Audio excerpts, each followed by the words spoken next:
welcome to the Nittany Report, presented by the SteelFlyers All Sports Network, a show where each week after the final whistle of the Penn State game, your host, SteelFlyers, will break down each game with key plays, up-to-the-minute stats, and great commentary. From Happy Valley to all points in the Big Ten and beyond, we are Penn State.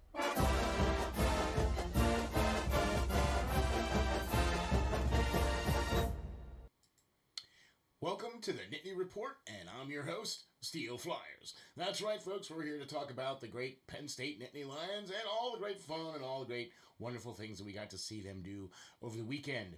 I'm sorry for the delay here, but we had a little bit of some technical difficulties. Electricity? Kind of need to have electricity, so, well, you know, it is what it is. But here we are. Hey everybody, welcome to the Whiteout at Happy Valley. I believe this was the 18th game now of whiteout conditions. And what an awesome display of fandomship. Yeah, it's a new word. Okay, whatever, we're going with it. But man, what a great turnout. Lots of white in the stands, and can't go wrong with a whiteout game for the most part. Penn State, I believe, over the last 18 or 16, 17, 18 or so games are 7-8 or 7-9 or 7-6, or they've only won 7 of the previous whiteout games. So whatever we're at, minus the 7 wins. So, but this one was a win against those Minnesota Golden Gophers, and I got to tell you something here, folks. Whoa, man, this was like almost a different team than what we saw last week. I mean, you know, we went to the big house and got our butts kicked. Like, literally kicked. Like, okay, hey, I'm surprised they even scored as much points as they did. Anyway, much different side of the situation this week, where the Golden Gophers came in with their top quarterback on the bench, with the concussion protocol. I'm going to try to say this guy's name. Kalika Manis was their starting quarterback, and he was 9 of 22 for 175 yards and a touchdown and interception. It was tough sledding, passing the ball for Minnesota all day long. The only thing they had was their Abraham was running the ball rather well, for 30 carries and 102 yards and a touchdown. But he was only getting like 3.4 yards a carry, and he was mostly their offense.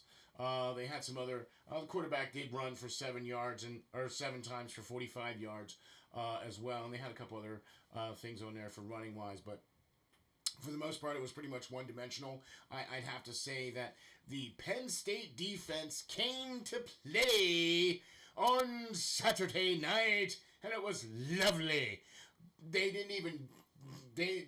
I think they tried Joey Porter Jr. 3 times, and he just knocked the ball away, and it was like, all right, we're not throwing over here.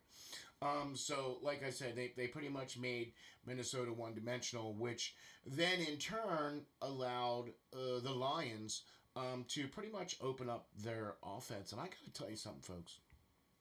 I think this was their best offensive game. Now, look, I know they scored 45 against Purdue and, you know, whatever, but this just seemed like a more balanced attack. Now, look, it's all predicated basically on, you know, who Penn State's playing against. And some of their defensive fronts that they've faced haven't exactly been some of the best. Now, Michigan was one of the best defenses they've ever faced this year, and you clearly saw what happened. They pretty much took away everything that Penn State was trying to do, and there was no way that they could do anything like that. And it was completely reversed. It was like the exact opposite teams this week. Penn State against Minnesota in Happy Valley for the whiteout game, and kudos to Penn State, 45-17, the 16th ranked, and I even heard this on the broadcast too, that they were saying that Penn State is kind of a sneaky 16th ranked because they maybe are a little lower ranked than what they maybe could be. Maybe. I mean, you only lost to Michigan, who's ranked in the top 4 at the time. I mean, you know what I mean. So, and they only dropped like 4 or 5 steps after they lost that game anyway, too. So, I don't know. I think if they keep winning and keep beating teams handily now next week. Ooh, next week, Ohio State. Oh, it's going to be in Happy Valley, but it's Ohio State. That's, oh, man, that's going to be tough. We'll say that. For the show this week, ladies and gentlemen, we are going to be giving out the game ball to Mr. Sean Clifford, the starting quarterback for the Penn State Nittany Lions. He has 23 for 31, 295 yards, and 4 big touchdowns. He also had an interception. But, you know, we're not going to count that. You know what I'm saying? So, but he had a great game. He looked really good throwing the ball. He was a little bit questionable coming into the game with the knee injury. He was wearing a brace on the knee throughout the game. And he didn't even finish the game. Drew ARE came in and had a couple of plays where he was able to run and run out the clock and everything like that too.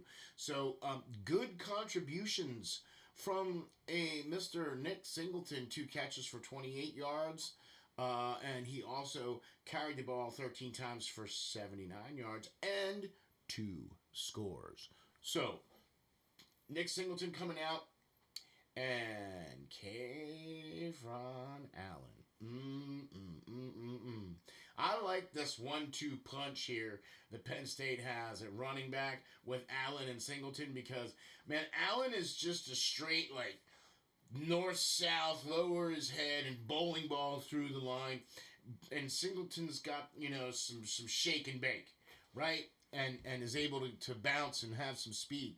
Both guys quite thick. Both guys perfect body types to be playing the position of running back for Penn State. I really like what they're doing here in the running game with these two gentlemen.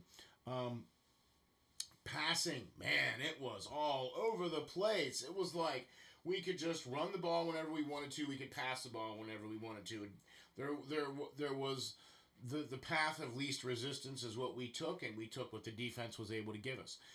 Johnson had a nice day, 5 catches for 75 yards and a touchdown.